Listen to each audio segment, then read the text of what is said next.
बिस्मिल्लाहिर्रहमानिर्रहीम। अस्सलाम वालेकुम नाज़रीन, आप यूट्यूब चैनल देख रहे हैं। मैं इमरान खान हूँ। इंपॉर्टेंट खबरें सबसे पहले तो इस्लामाबाद हाई कोर्ट से। अब इस्लामाबाद हाई कोर्ट की तारीफ सिंपल ये है कि ये हाई कोर्ट एक ऐसे चीफ जस्टिस के हवाले कर दिया गया जिनको लाहौर से उठाकर लाया गया 26वीं आईनी तरमीम के नतीजे में।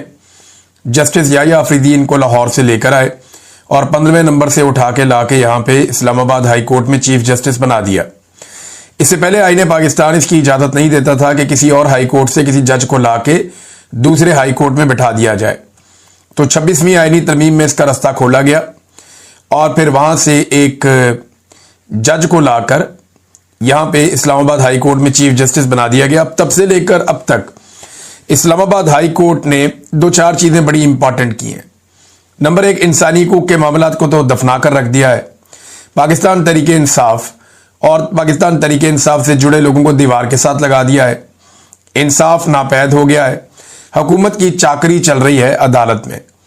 और जो नए आने वाले जजेस हैं, यानी जितने जजेस वहां मौजूद थे वो सारे इंसाफ पसंद जज थे। अब जितने नए आने वाले जजेस हैं वो उनको अहम तरीन जगहों पे, अहम तरीन पोजीशंस के ऊपर उनको रखा गया। तमाम अहम केसेस उनके सामने लगाए जाते हैं। मिसाल के तौर पे जस्टिस जहांगीरी, इन्हें अब काम से रोक दिया गया है। ये अदालत के अंदर जब समाअत हो रही थी तो बड़ी तादाद में वकला वहां पे मौजूद थे, तो अदालत में ऐसी कोई बात करने की कोई शायद जरूरत ही नहीं हुई जज साहबान की। ये दो रुकनी एक बेंच बना हुआ था और इसको भी हेड कर रहे थे chief justice Islamabad high court justice Dogar.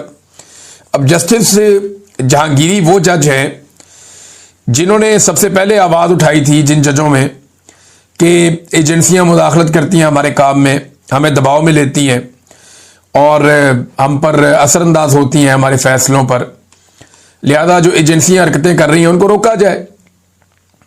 ये उन जजेस में से एक हैं। अब जब इन्होंने एजेंसियों के खिलाफ आवाज उठाई थी तब से इनको दीवार के साथ लगाने का सिलसिला शुरू हो गया था।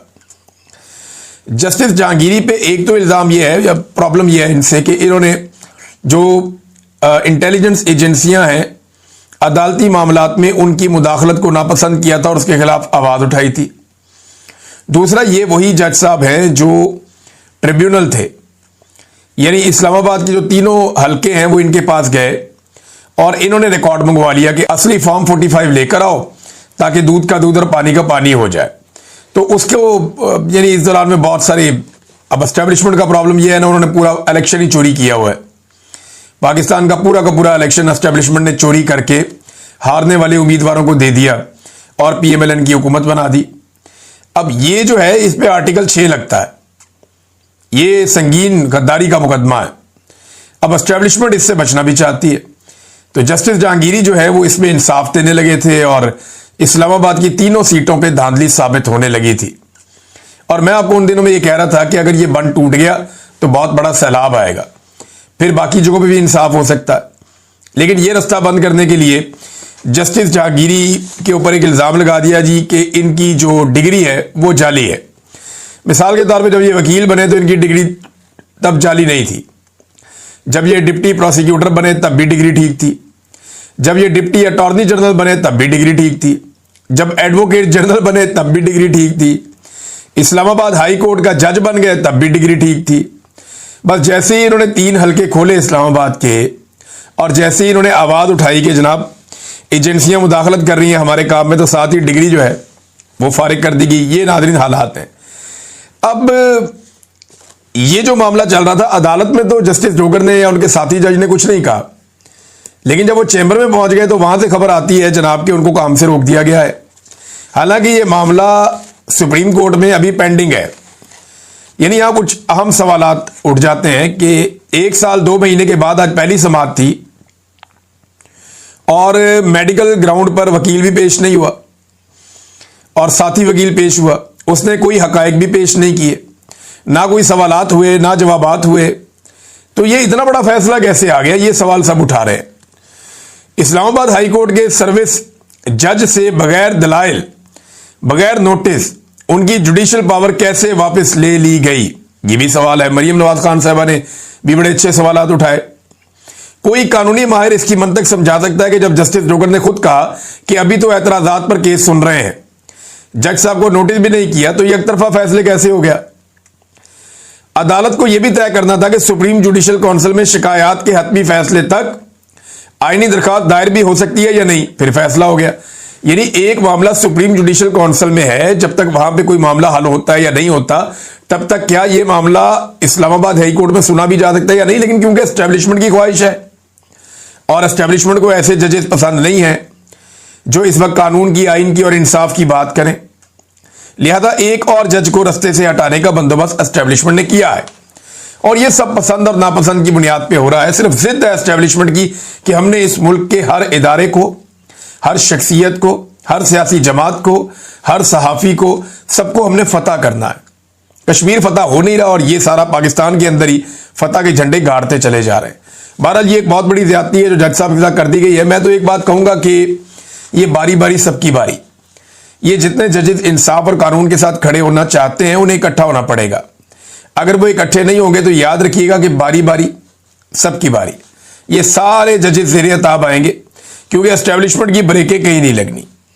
ईमान मजारी साहबा का लाइसेंस मनसूख करवाने के लिए इस्लामाबाद बार काउंसिल में एक शिकायत दायर कर दी गई कि जनाब ये मुल्क की दुश्मन है, इसके ऊपर इंक्वायरी की जाए।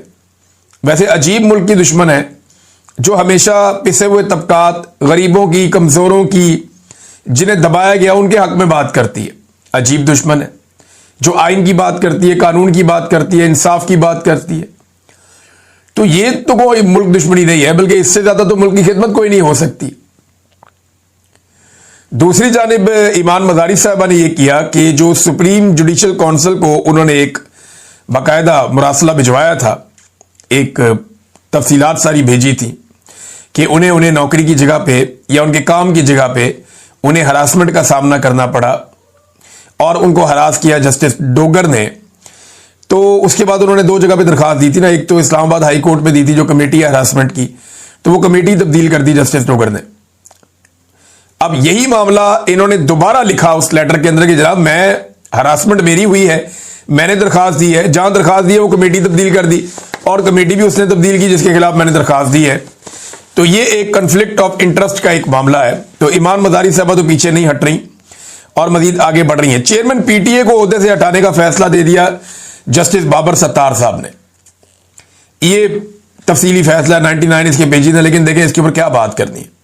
कल जस्टिस डोगर बैठेंगे दोबारा और एक डीबी बिठाएंगे और इस फैसले को उड़ा देंगे, ज्यादा 1 2 3 दिन 4 दिन। ये फैसला नहीं टिकेगा, इसलिए कि इंसाफ और कानून के मुताबिक होने वाला हर वो फैसला जो पाकिस्तान की मिलिट्री एस्टेब्लिशमेंट को या किसी रिटायर्ड जर्नैल को भी सूट ना करता हो, ये रिटायर्ड जर्नैल है ना चेयरमैन पीटीए, तो इसको भी अगर सूट नहीं करता तो जस्टिस डोगर है ना, जस्टिस डोगर जनाब बैठेंगे और बैठ के इसको उड़ा देंगे अपने एक साथी जज के साथ अपील में। तो ये होना है और मैं आपको पहले से बता रहा हूं। नाज़रीन, पाकिस्तान की क्रिकेट जो है वो बहुत अजीब तरीके से तबाह बर्बाद हो गई है। मैंने मोहसिन नकवी की वजह से इसका बाइकआउट किया था, लेकिन अब इन्होंने एक बड़ी घटिया हरकत की है जिसकी वजह से मैं ये आपके सामने मामला रख रहा हूं। पाकिस्तान क्रिकेट बोर्ड ऐसा लगता है कि राय फरार इख्तियार कर रहा है। मोहसिन नकवी ने कहा जी हम ये टूर्नामेंट नहीं खेलेंगे, हम मैच ही नहीं खेलेंगे जब तक मैच रेफरी यहां पे रहेगा, इसको हटाओ। और वो इसलिए हटाओ कि इंडियन प्लेयर्स ने मैच जीतने के बाद पाकिस्तानी प्लेयर से हाथ नहीं मिलाया। भाई जो इंडिया ने किया वो उनका ज़र्फ है, जो इंडिया ने किया वो उनकी औकात है, ये उनका बुग़्ज़ और उनकी नफरत है। और जब वो ये करेंगे तो दुनिया में उनको पजीराई तो नहीं मिलेगी ना। वो अपनी सियासत भी कर रहे हैं, अपना खेल भी खेल रहे हैं। आपको मैदान में उन्हें शिकस्त देनी थी, आपकी क्रिकेट टीम ने उनको मैदान में हराना था। अब मोहसिन नकवी को यह नजर आ रहा है कि यह टीम के साथ हराना मुश्किल है। देखें क्रिकेट है, इसमें अपसेट हो जाता है, हो सकता है कोई प्लेयर चल जाए और वन साइडेड वो मैच को जितवा दे, लेकिन मोहसिन नकवी ऐसा लगता है और पूरी टीम जो है वो शायद राय फरार इख्तियार कर रहे हैं। 21 तारीख को दोबारा मैच है इंडिया के साथ, ये कह रहे हैं जी अब हम टूर्नामेंट का ही बाइकआउट कर देंगे। क्यों? आप हारने से डर गए हैं? भाई पाकिस्तानी टीम को मुकाबला करना चाहिए, मैदान में जाके गेंद और बल्ले के साथ मुकाबला करें, इंडिया को हराएं, फिर आपकी चॉइस है कि आपने हाथ मिलाना है या नहीं मिलाना। आप हाथ नहीं मिलाएंगे तो हिसाब बराबर कर देंगे, आप हाथ मिलाएंगे तो आप भारत को इखलाकी मैदान में एक बड़ी शिकस्त दे देंगे। ये पाकिस्तान के पास ऑप्शन है। अब बजाय इसके कि मैदान में बेहतर ऑप्शन अडॉप्ट करने के, बहादुरी से मुकाबला करने के, मोहसिन नकवी ने मैदान छोड़ने का फैसला किया और ऐसा लगता है कि दौड़ लगा दी कि जाओ हम नहीं खेलते। ये तो बचकाना हरकतें हैं ना, ये तो वो हरकतें जो पाकिस्तान की मिलिट्री एस्टेब्लिशमेंट करती है। ये सबको बांधो फिर मैं खेलूंगा, वरना मैं नहीं खेलूंगा। बंदूक मेरे हाथ में होनी चाहिए, दूसरे के हाथ में गुलेल भी नहीं होनी चाहिए, फिर मैं खेलूंगा। मैं जनाब, हम बहुत सारी तादाद में होंगे और दूसरा आदमी निहत्था और अकेला होना चाहिए, फिर मैं उसको मारूंगा। यानी मुझे अकेले को उठाकर लेकर गए थे ये जेल से, फिर मुझे अकेले को इन्होंने बंद करके रखा। इतने सारे लोग थे वहां पे, तशद्दुद करने के लिए एक एक दर्जन बंदे आ जाते हैं। तो ये आपको मैं सिंप्लीफाई करके बताऊं कि मोहसिन नकवी ने बुज़दिली का सबूत दिया। बहादुरी तो ये थी कि अपनी टीम को कहते कि मैदान में इंडिया को शिकस्त दो और फिर इस एटीट्यूड का बदला लो। लेकिन आसान रास्ता है ना, दौड़ जाओ। तो पाकिस्तान टीम को खिलाना चाहिए 21 तारीख को मैच इंडिया के खिलाफ, और फिर उसमें जो भी नतीजा हो सो हो। अगर इंडिया दोबारा जीत जाता है और फिर वो हाथ नहीं मिलाता, तो ये रिस्क शायद ये नहीं लेना चाह रहे। तो इमरान खान साहब एक बात कहते थे बड़ी इंटरेस्टिंग, वो हमेशा कहते थे कि हारता वो है जो हारने से डरता है, यानी जो हार का खौफ है वो आपको जीतने नहीं देता। ये प्रॉब्लम रहती है जिन लोगों को खौफ हो। इमरान खान साहब ने जेल से एक स्टेटमेंट और भी दिया है। ये बैरिस्टर सैयद अली जफर साहब मिले हैं, उन्होंने कहा जी इमरान खान से तफसीली मुलाकात हुई, अल्हम्दुलिल्लाह वो खैरियत से हैं। उन्होंने सबको खैबर पख्तूनख्वा के जलसे में भरपूर शिरकत की हिदायत की है। इमरान खान ने कहा कि उन्हें झूठे और बेबुनियाद मुकदमात की कोई परवाह नहीं है। कल तोशाखाना केस में गवाहों के बयानात से साबित हो गया कि वो झूठी गवाही दे रहे हैं। खुद कह दिया गवाह ने कि मुझे दबाव डाल के, मुझे डरा धमका के मुझे ये कहा गया कि ये वाली गवाही दो। इमरान खान के खिलाफ खुद एक गवाह ने खड़े होकर यह कहा अदालत में कि मुझे डरा धमका कर कहा गया, नतायज की धमकी मुझे मिली थी, तो मैंने वो कहा जो मैंने इमरान खान के खिलाफ कह दिया। फिर तो ये एक गवाह कल यहां तक पहुंच गया, लेकिन जज साहब कह रहे हैं फिर भी, और इमरान खान को तोशाखाना में इन्होंने सजा देनी है। उसके ना अब कुछ नजर आ रहे हैं, इशारे आ रहे हैं। यानी आज खबरें चलाई जा रही थी जानबूझकर तोशाखाना के हवाले से कि जनाब जरदारी ने जनाना कपड़े तोशाखाना में जमा करा दिए, मरियम ने जानमाज जमा करा दी तोशाखाना में, आसिम मुनीर ने टी सेट जमा करवा दिया तोशाखाना में, शहबाज शरीफ ने इलेक्ट्रिक गाड़ी जमा करवा दी तोशाखाना में। तो ये तोशाखाना में जमा तो करवा दिए, लेकिन असल हकायक तो सामने लेकर आओ कि शरीफ खानदान और जरदारी खानदान आज तक तोशाखाना से लेकर क्या क्या गया और कितने में लेकर गया। तोशाखाना से सबसे ज्यादा माल आज तक जो सियासी खानदान ले गए उनमें जरदारी खानदान और नवाज खानदान है। शरीफ खानदान और जरदारी खानदान ने सबसे ज्यादा हाथ साफ किया तोशाखाना पे। अभी ये जो फेवरेट वजीर आजम था निगरान एस्टेब्लिशमेंट का, ये काकड़, अनवारुल्लाह काकड़, ये कितने तोहफे तोशाखाना से लेकर गया, जरा वो भी पता करवा कर देख लें, आपको पता चल जाएगा। भर भर के तोहफे वो भी ले गया। चले, आसिम मुनीर साहब ने ये टी सेट तो वापस कर दिया, लेकिन ये पता करें कि आर्मी चीफ को कितने तोहफे मिले हैं। यानी मुख्तलिफ आर्मी चीफ आते रहे ना, चले पिछले 5 या 10 आर्मी चीफ का रिकॉर्ड निकाल लें कि पिछले 10 आर्मी चीफ को तोशाखाना में टोटल कितने तहाइफ मिले हैं और वो तहाइफ वो कितने पैसे देकर अपने अपने घर ले गए और किस फार्मूले के तहत वो अपने अपने साथ ले गए।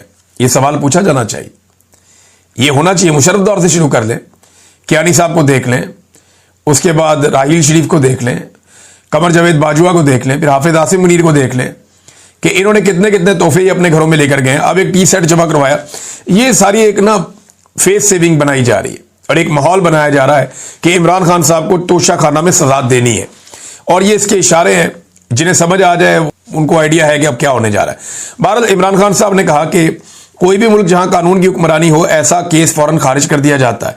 उन्होंने कहा कि उनकी एहलिया बुशरा बीबी उनकी ताकत है, उन्हें सिर्फ इमरान खान को ज़हनी अजियत देने के लिए कैद तन्हाई में रखा गया है, मगर वो मजबूत हैं और अपनी जिद्दोजहद से पीछे नहीं हटेंगी। खैर सियासी खवातीन को इस तरह के सलूक का निशाना बनाना पाकिस्तान की माशरती रवायात के खिलाफ है और उसकी तारीख में कोई मिसाल नहीं मिलती। इमरान खान ने दौलत मुश्तरका यानी कॉमनवेल्थ की रिपोर्ट के हवाले से भी गुफ्तगू की, जिसमें 8 फरवरी के इंतखाबात में वसी पैमाने पर धांधली साबित की गई और हुकूमत पर बुनियादी सियासी हुकूक जैसे कि आज़ादी इज़हार राय और इज्तिमात के इनेकाद पर पाबंदी का इल्ज़ाम लगाया गया है। इमरान खान ने कहा कि यह दुनिया की तारीख का सबसे ज़्यादा धांधली ज़दा और फ्रॉड इलेक्शन था। कोई भी बाइखलाक हुकूमत होती तो इस रिपोर्ट के बाद इस्तीफ़ा दे देती। नाज़रीन, ये रिपोर्ट जो है वो अमेरिका और बरतानिया के अखबारात में छप रही है और तनकीद भी हो रही है इस रिपोर्ट को लेकर, दौलत मुश्तरका या जो कॉमनवेल्थ है उसके ऊपर। कि जनाब ये रिपोर्ट इन्हें शाया करनी चाहिए थी, लेकिन आज पौने 2 साल हो गए हैं, तो अब जाके ये रिपोर्ट लीक हुई है। तो कॉमनवेल्थ को ये रिपोर्ट पहले शाया करनी चाहिए थी। उनके ऊपर बहुत तनकीद हो रही है, और तनकीद ये हो रही है कि पाकिस्तान की मिलिट्री एस्टेब्लिशमेंट ने अपना असर रसूख इस्तेमाल करते हुए ये रिपोर्ट रुकवाई थी। अब देखें ना, मुफ्त में तो रुकती नहीं है, ऐसा तो नहीं होता कि कॉमनवेल्थ आपकी रिपोर्ट रोक दे और मुफ्त में रोक दे। आपको हर चीज की कीमत अदा करनी पड़ती है ना। डोनाल्ड ट्रंप ने लंच करवाया था, तो कोई लंच फ्री नहीं होता। पाकिस्तान को बहुत सारी मादनियात देनी पड़ी हैं, मुआहदे करने पड़े हैं एक ऐसी कंपनी के साथ जिसकी ये कैपेसिटी नहीं है। बहुत छोटी सी कंपनी है, बहुत मामूली उसकी हैसियत है, लेकिन अमेरिकी कंपनी है, उसके साथ इनको मुआहदा करना पड़ा और जैसे उन्होंने चाहा वैसे करना पड़ा। तो हर चीज की आपको कीमत देनी पड़ती है। अब इसराइल का मामला हो, ईरान का मामला हो, चाइना का मामला हो, रशिया का मामला हो, पाकिस्तान को बहुत सारी बातें अमेरिका की माननी पड़ेंगी। लंच जो किया हुआ है आपने। तो अब नादरीन, इस वक्त इमरान खान साहब का ये पैगाम आपने सुन लिया जो जेल से आया। पंजाब बार काउंसिल का एक इलेक्शन होने जा रहा है नादरीन, और ये जो पंजाब बार का इलेक्शन है ना, ये बहुत इंपॉर्टेंट है। पंजाब बार का इलेक्शन 1 नवंबर को हो रहा है। पंजाब बार का इलेक्शन अगले 5 साल में मुल्क में आइन और कानून की हुक्मरानी या पामाली के लिए अहम होगा। अगर फतह इमरान खान की हो जाती है तो हुकूमत के लिए मसाइल पैदा हो जाएंगे, मौजूदा रजीम के लिए। और अगर हुकूमती हमायत याफ्ता वकील जीत जाते हैं तो फिर 27वीं आईनी तरमीम समेत आइन में मजीद सुराख धड़ल्ले से किए जाएंगे, ये शाकिर महमूद साहब कह रहे हैं। तो क्योंकि देखें ना, आइन का बेड़ा गर्क तो पहले हो गया है, अब इनको मजीद हौसला चाहिए। अपने बंदे जितवाने के लिए सर तोड़ कोशिश करते हैं। सुप्रीम कोर्ट में भी ये अपना बंदा लेकर आए, हर जगह पे अपना बंदा लेकर आते हैं। इस्लामाबाद हाई कोर्ट में ये हुआ कि जीते इमरान खान के नाम पे वोट लेकर और बाद में जाकर गोद में बैठ गया एस्टेब्लिशमेंट की, ये भी हुआ। तो अब यहां पे भी जो है वो देखना ये है कि पाकिस्तान तहरीक इंसाफ का हमायत याफ्ता उम्मीदवार जो है उनका अपना उम्मीदवार जीतता है या हुकूमत अपना उम्मीदवार जितवा पाती है। वकला की जो तादाद है वो नो डाउट वो पाकिस्तान तहरीक इंसाफ के साथ है, उनकी सपोर्ट इधर है। आज अवाम हो, वकील हो, फौज हो, कोई इदारा हो, हर जगह बैठे हुए ज्यादातर लोग जो है 70-80% लोग वो इमरान खान के साथ खड़े हैं, और अवाम में सबसे बड़ी तादाद है जो इमरान खान के साथ खड़ी है। एस्टेब्लिशमेंट इस वक्त ये चाहती है कि दर्जा हरारत कुछ कम हो जाए, लेकिन इमरान खान साहब कोई स्पेस देने के मूड में दिखाई नहीं दे रहे। एस्टेब्लिशमेंट कहती है कि जरा थोड़ा दर्जा हरारत कम हो जाए, लोग जरा इकट्ठे हो जाएं, आपस में मिलकर बैठ जाएं ताकि कोई इस्तेहकाम आ जाए, क्योंकि जब तक सियासी इस्तेहकाम नहीं होगा तब तक मुल्क में मुआशी इस्तेहकाम नहीं आएगा। 3.5 साल इन्होंने टकरे मार के देख लिया, लेकिन ये पाकिस्तान में इस्तेहकाम नहीं ला सके। पाकिस्तान तहरीक इंसाफ में भी कई लोग कहते हैं थोड़ा बहुत इमरान खान साहब पीछे हट जाएं, लेकिन इमरान खान साहब बिल्कुल स्पेस देने को तैयार नहीं है। वो नहीं मान रहे ये बात कि वो आसिम मुनीर से शिकस्त खाएंगे। बड़ी उनकी स्ट्रेट पॉलिसी है। नाज़रीन, गंडापुर एक मरतबा फिर अडियाला के बाहर पहुंच गए। अब अडियाला के बाहर वो जाते हैं, शो करते हैं कि मैं इमरान खान को मिलने आया हूं। ऐसे थोड़ी होती है मुलाकात। गंडापुर एक सूबे का वजीर आला है, वो अच्छी तरह जानते हैं कि मुलाकात करने के लिए उन्हें कौन सी चीज कहां से बंद करनी पड़ेगी। उन्हें पता है कि किस जगह पे वो रुकावट डालेंगे या किस जगह पे वो अपना पांव जोर से जमीन पे रखेंगे तो फिर उनकी मुलाकात इमरान खान साहब से जेल में करवा दी जाएगी। ये गंडापुर साहब बहुत अच्छी तरह जानते हैं। वो सिर्फ ऐसा लगता है कि पब्लिक में एक गिमिक के तौर पे वो जाते हैं वहां पे जेल में, और जेल के बाहर वो कल भी गए थे, आज भी गए। वो सिर्फ इस तरह के भी मैं वहां गया हूं, मुझे मिलने नहीं दे रहे, सिर्फ शो ऑफ करने के लिए। लेकिन मिलने का ये तरीका नहीं है। वो एक वजीर आला है, वो बहुत अच्छी तरह जानता है कि मिलने का तरीका क्या है। इसमें कुछ तरीके जो है वो माजी में जुनैद अकबर साहब भी बता चुके हैं कि कौन सी जगह कहां से अगर बंद की जाए तो कितनी दर्द होती है और मामला कहां तक पहुंचता है। तो वो वफाक के साथ ऐसा कुछ कर सकते हैं कि फौरी तौर पे वफाक मजबूर हो जाए गंडापुर की इमरान खान साहब से मुलाकात करवाने के लिए। मगर सवाल ये है कि क्या गंडापुर की नीयत भी है इमरान खान को मिलने की जेल में जाकर? बड़ा सवाल तो ये है। आज बड़े अरसे से जो पब्लिक में एक शिकायत थी, जो लोग बहुत ज्यादा रोला डाल रहे थे, जो लोग बहुत ज्यादा गिला कर रहे थे और गंडापुर साहब की बहुत बदनामी हो रही थी, उसको टैकल करने के लिए तो वो जेल के बाहर पहुंच गए। लेकिन क्या जेल के बाहर बैठने से उनकी इमरान खान से मुलाकात हो जाएगी? जो असल रास्ता है इमरान खान साहब से मुलाकात का, वो कहीं और उनको दबाव डालना पड़ेगा और कुछ अमली इकदाम करने पड़ेंगे। और वो वजीर आला है, वो ज्यादा बेहतर जानते हैं। मैं यहां पे कहूंगा तो लोग कहेंगे ये आइडियाज दे रहा है, ये इंस्टिगेट कर रहा है। गंडापुर खुद जानते हैं और इसके बारे में पहले बात हो भी चुकी है। नाज़रीन, ईरान ने मुजम्मत नहीं की थी, मुरम्मत की थी जब इसराइल ने ईरान पे अटैक किया था। अरब ममालिक इकट्ठे हुए, इन्होंने बैठे, खाया पिया, मुज़ाकरात किए, पाकिस्तानी भी गए, सारे आ गए, और फिर बाद में एक बयानिया भी आ गया, एक स्टेटमेंट भी आ गया। लेकिन वो स्टेटमेंट यही है कि अब के मार, फिर मार के देखना, फिर हम बताएंगे। या आप ये समझ लें कि कोई बस बहुत कमज़ोर सही बयानिया था। अरब जो है ना वो बहुत समझदार है, वो कारोबार करते हैं, वो पैसा वैसा बना रहे हैं, उनके मुल्क बहुत तरक्की कर चुके हैं। वो ये जानते हैं कि उनके पास पैसा है और उनके पास दौलत है, इससे वो दुनिया को कंट्रोल करते हैं अपने आसपास। तो उन्हें लड़ने का शौक नहीं है। वो जानते हैं कि लड़ाई होगी तो बहुत नुकसान हो जाएगा, लिहाजा वो इसराइल के साथ किसी जंग में जाना नहीं चाहते। अब पाकिस्तान जैसा मुल्क या कोई इस तरह के और मुल्क हो तो वो ये एडवेंचर को एंजॉय कर सकते हैं कि ये लड़ाई हो जाए, हमारा इसमें फ़ायदा निकल आए। लेकिन अरब ममालिक मुझे नहीं लगता कि वो लड़ाई की तरफ जाएंगे। और अभी तो कुछ लोग ऐसे आइडियाज़ दे रहे हैं बहुत अजीब कि जी अरब ममालिक जो है ना पाकिस्तान की मईशत संभाल ले और पाकिस्तान उनका दिफा संभाल ले। भी ये अजीबोगरीबी बात कर दी है। पाकिस्तान उनका दिफा संभाल ले, क्यों भाई? पाकिस्तान पहले अपना दिफा तो संभाल ले। अगर पाकिस्तान की ऐसी ज़बरदस्त दिफाई कुव्वत है तो हमें कश्मीर आज़ाद करवाना चाहिए ना पहले। अरबों की हिफाजत करने से पहले हमें कश्मीरियों की हिफाजत करनी चाहिए। और अरब वैसे भी आपको जितना मर्जी पैसा दे दें, आपकी जो एस्टेब्लिशमेंट है वो ये डकार जाएगी पैसा। इससे पहले पाकिस्तान को पैसा कम मिला है।